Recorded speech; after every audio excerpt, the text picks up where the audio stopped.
Assalamualaikum warahmatullahi wabarakatuh. Sampai percaya cerita mau? Gak percaya ya? Soalnya di Injil gak ada, ngarang bebas. An-Nisa 157 Yesus diserupakan itu ada di Injil. Buktinya mana? Saya tanya Bapak Esra Soru, waktu Yesus bangkit ketemu ibunya, kenal apa enggak? Ibunya kenal apa enggak? Dijawab iya atau tidak saja, nggak usah panjang-panjang. Yang mana yang Bapak maksudkan dengan ibunya? Ibunya di taman, ada orang dipikir itu tukang taman, padahal itu Yesus. Ibunya nggak kenal. Nah, Bapak salah, Pak. Itu bukan ibunya. Bapak baca Alkitab kurang bagus itu. Ibunya, Pak. Bapak salah, Bapak coba ulanglah. Kemudian murid-muridnya berjalan, muridnya nggak kenal, Pak. Coba buka di Yohanes berapa, Pak? Coba buka, Pak. Dipanggil ibu itu, Pak. Sampai kok ngomong nggak ibu itu. 1 menit lagi. Pertanyaannya dulu, Pak. Ya. An-Nisa 157 itu terbukti di Injil ada, Pak. Oke. Buka dulu Injilnya.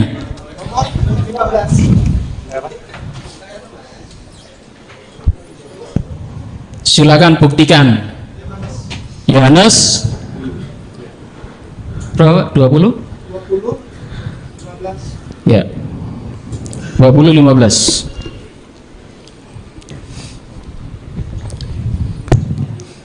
Yang di taman itu. Itu Ya. tadi itu. Ya. Tadi. Ibu, Naik. mengapa engkau menangis? Coba diturunkan sedikit. Nah, itu ayat 13. Tuanku telah diambil orang. Kemudian ada orang di situ dipikir tukang taman. Ibunya nggak kenal, wajahnya nggak kenal, suaranya nggak kenal. Baik, Pak, untuk waktu yang sudah habis, apa pertanyaannya? Bahkan murid-muridnya saat berjalan, muridnya nggak kenal. Berarti An-Nisa 157 terbukti. Terima kasih. Wassalamualaikum warahmatullahi wabarakatuh. Pertama-tama, ya. Mohon tenang kembali para audiensnya. Nah, ini yang menunjukkan Bapak baca Alkitab saja nggak beres itu. Hanya karena di situ ada nama Maria, lalu kata ibu, lalu Bapak langsung mengartikan itu adalah ibu dalam pengertian mamanya sendiri. Ya, coba lihat ke ayat 1 tuh siapa di situ tuh pasti Maria, tapi Maria siapa? Geser ke ayat 1. Pada hari pertama minggu itu, pagi-pagi benar, ketika hari masih gelap, pergilah Maria Magdalena. Bukan Maria ibu Yesus. Maria Magdalena itu siapa? Maria Magdalena itu bukan nama diri atau marga. Maria Magdalena itu artinya Maria dari kampung Magdala. Ya, nah nama Maria di Alkitab tuh ada banyak ya. Ada Maria ibu Yesus, ada Maria saudara Marta dan Lazarus di Lukas pasal 10. Ada Maria istri Klopas yang di Yohanes 19 ayat 25. Lalu ada Maria ibu Yohanes Markus yang di Kisah 12 ayat 12. Lalu ada Maria di Roma 16 ayat 6 ya. Jadi Maria itu ada banyak. Maria Magdalena itu bukan Maria ibu Yesus, tapi itu orang yang ditolong, disembuhkan dari kerasukan, dan dia adalah termasuk kumpulan perempuan yang menjadi pengikut dan pelayan Yesus di dalam pelayan. Coba lihat Lukas pasal 8. Lukas pasal 8 ayat 1 dan 2.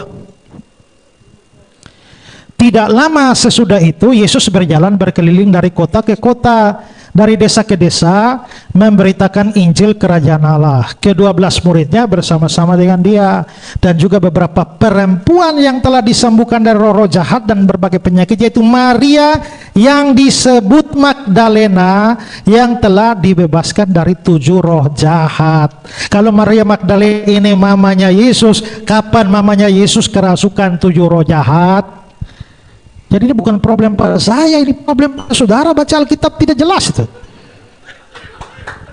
Nah, sekarang ke Yohanes pasal 20 lagi. Tadi ya, yang dipersoalkan tadi. Ayat berapa tadi beliau persoalkan itu?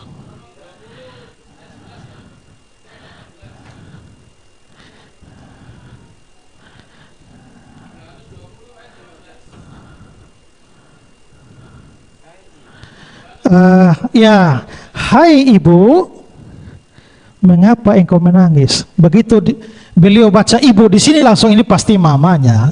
Salah. Nah, inilah yang perlu pemahaman bahasa asli. Bahasa asli ibu di situ tuh siapa? Ya, kalau mama itu harusnya dia pakai bahasa Yunani meter. Dari meter itu jadi mother, bahasa Inggris. Tapi kalau saudara lihat bahasa aslinya di situ tidak memakai meter, tapi memakai gunai. Ya, Pak tidak punya hak bicara. Sekarang saya. Ya. Nah, jadi Maaf Pak, biarkan narasumbernya menjawab ya, saja. jadi di situ kita bisa lihat bahwa yang disebut itu sebenarnya gunai itu bukan ibu, bukan mama. Sekarang coba, itu artinya guna itu artinya perempuan. Sekarang lihat ayat 15 terjemahan lama lah. Terjemahan lama.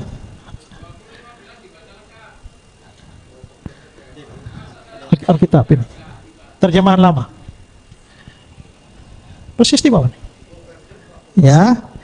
Nah, lihat ayat 15. Maka bertanyalah Yesus kepadanya, "Hai perempuan, hai perempuan."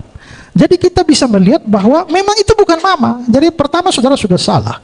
Dan yang kedua adalah mengapa kok mereka tidak mengenal Yesus, baik Maria Magdalena maupun orang yang berjalan. Nah, kalau saudara melihat bahwa memang pada waktu Yesus bangkit itu ada perubahan di dalam dirinya karena dia sudah mengenakan tubuh kebangkitan. Ya, itu tubuh kebangkitan, makanya di dalam bagian yang lain dikatakan bahwa dia menampakkan diri dalam rupa yang lain. Karena itu memang ada pemuliaan lebih lanjut. Yesus itu dia mengenakan tubuh manusia, darah dan daging.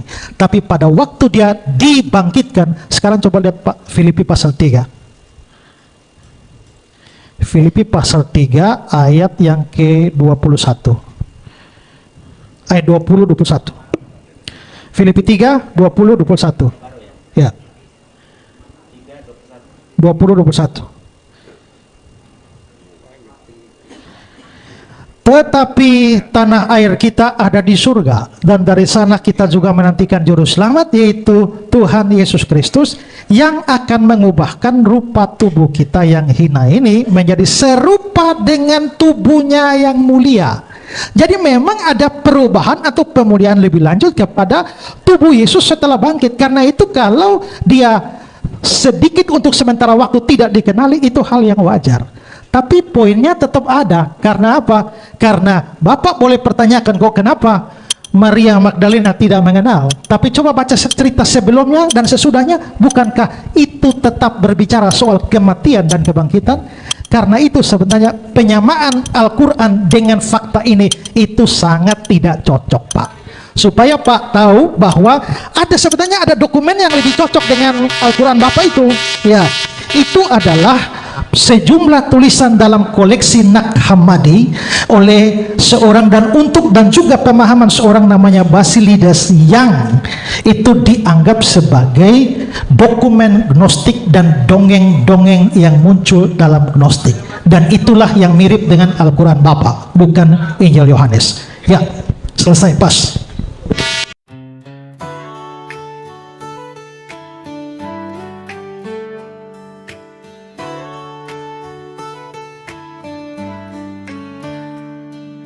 Pandanglah burung-burung di langit yang tidak menabur, tidak menuai dan tidak mengumpulkan bekal, namun diberi makan oleh Bapamu yang di sorga.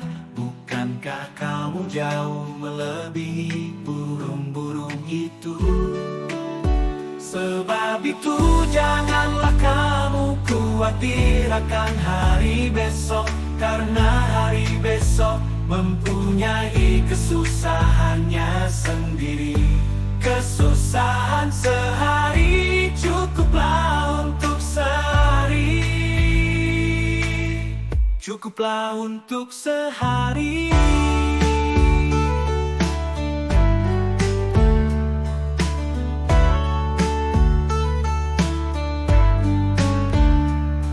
Perhatikanlah bunga bakung di ladang yang tumbuh tanpa bekerja dan tanpa meminta.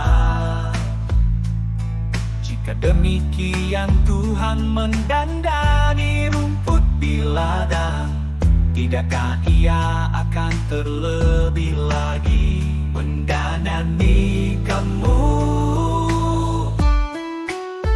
Sebab itu janganlah kamu khawatir akan hari besok, karena hari besok mempunyai kesusahannya sendiri.